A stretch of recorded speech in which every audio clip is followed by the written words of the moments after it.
제2절 프로세스 관리자와 프로세스 관리에 대해서 학습하겠습니다. 이제 우리가 조직이 그렇게 크지 않으면 기능 부서의 관리자가 이 프로세스 관리도 담당하는 경우가 있습니다. 이제 그럴 때 어떤 문제가 발생하는지를 한번 살펴보고, 또한 이런 프로세스 관리 활동에 우리가 좀 더 신경을 써야 되는 문제가 이제 대두가 되고, 그러한 문제를 해결하기 위해서 우리가 이제 프로세스 관리자의 역할이 이제 중시가 되는 것입니다.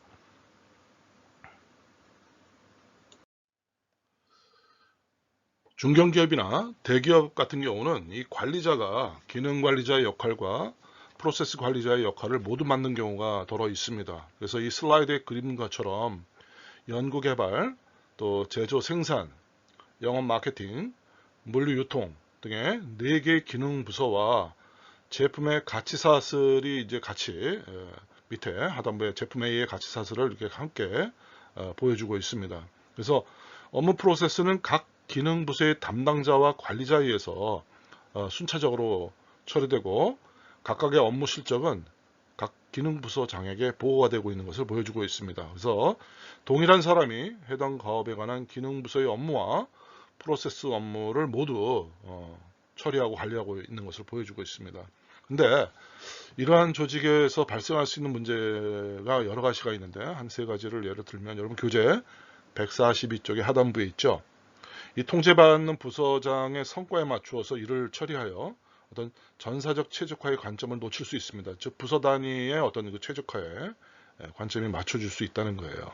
그리고 현장의 이슈가 해결되기까지 기능 부서를 넘나드는 어떤 계층 간의 의사결정 지연이 빈번하게 발생할 수 있습니다. 즉 우리가 지난번에 살펴본 이 자일로 사고에 의한 어떤 그런 효과가 나타난다는 거죠.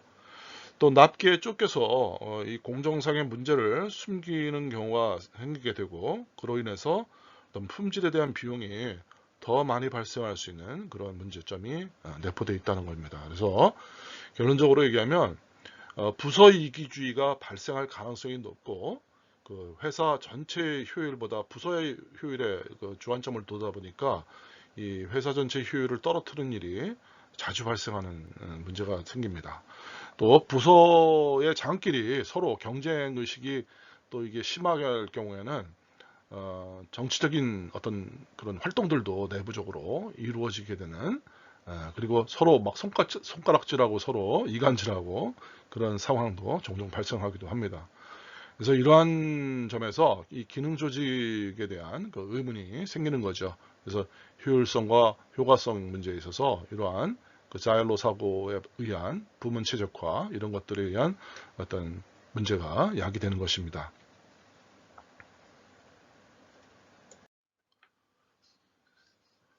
이번 슬라이드의 그림은 매우 단순하게 표현한 가치 사슬 프로세스의 모델과 관리 프로세스를 보여주고 있습니다.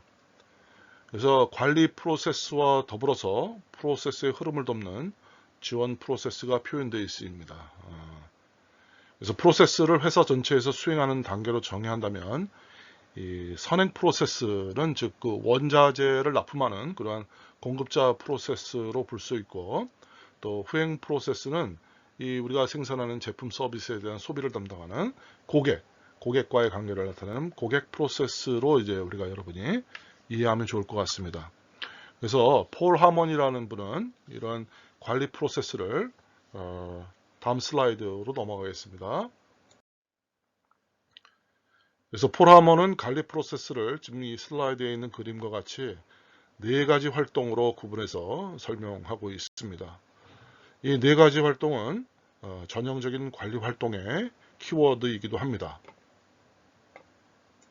그래서 그림의 상단부에 큰 박스 안에 있는 것처럼 첫 번째는 계획 단계로 전반적인 프로세스 계획과 일정, 예산을 정하는 그러한 단계라고 볼 수 있습니다.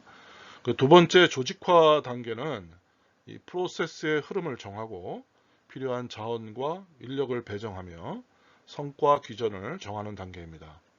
그리고 세 번째 단계인 소통 단계는 프로세스가 한목적으로 목적에 적당하게 진행되도록 구성원의 이해를 돕고 서로 독려하는 그러한 비전을 제시하는 단계라고 할 수 있습니다. 그리고 마지막 단계는 통제 단계로서 작업이 품질 기준 내에서 진행되는지 확인하고 이상 상태가 발생하는지를 계속 모니터링하며 이상이 있으면 어떤 보정 활동을 수행하는 그런 단계라고 할 수 있습니다. 그래서 이 네 가지 활동의 구분은 약간의 프로세스 관리 이론에 따라서 약간의 차이가 있을 수 있습니다.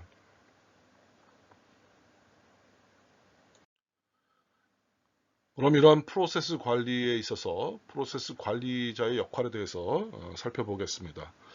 회사가 창업할 때, 즉 스타트업 때부터 회사를 설립하는 데 함께한 관리자라면 이런 가치 사슬에 대한 설계 작업에 함께 참여했을 것입니다. 그런데 나중에 입사한 프로세스 관리자라면 초기의 프로세스 계획과 조직화 단계에 참여하지 못했을 수도 있을 것입니다.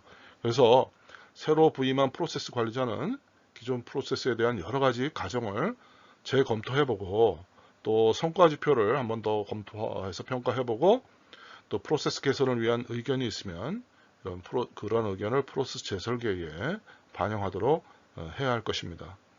그래서 인적 자원의 학습 수준을 검토한 결과 어떤 미숙련 직원의 재교육과 부적절한 직원의 구조조정이 필요할 수도 있습니다. 그래서 근데 여기서 유의할 점은 새로운 관리자가 인적 쇄신을 섣불리 하게 되면 그에 따라서 이 노세화 문제라는 부작용이 발생할 수 있습니다. 그래서 이 프로세스 관리자가 하는 이 프로세스의 재설계와 조직의 구조조정은 상당히 조심스럽게 해야 되고 또 임원급의 전폭적인 지지가 있어야 될 뿐더러 또한 경영진의 승인과 또 노조와의 어떤 협의랄까 이런 것도 좀 고려할 필요가 있습니다.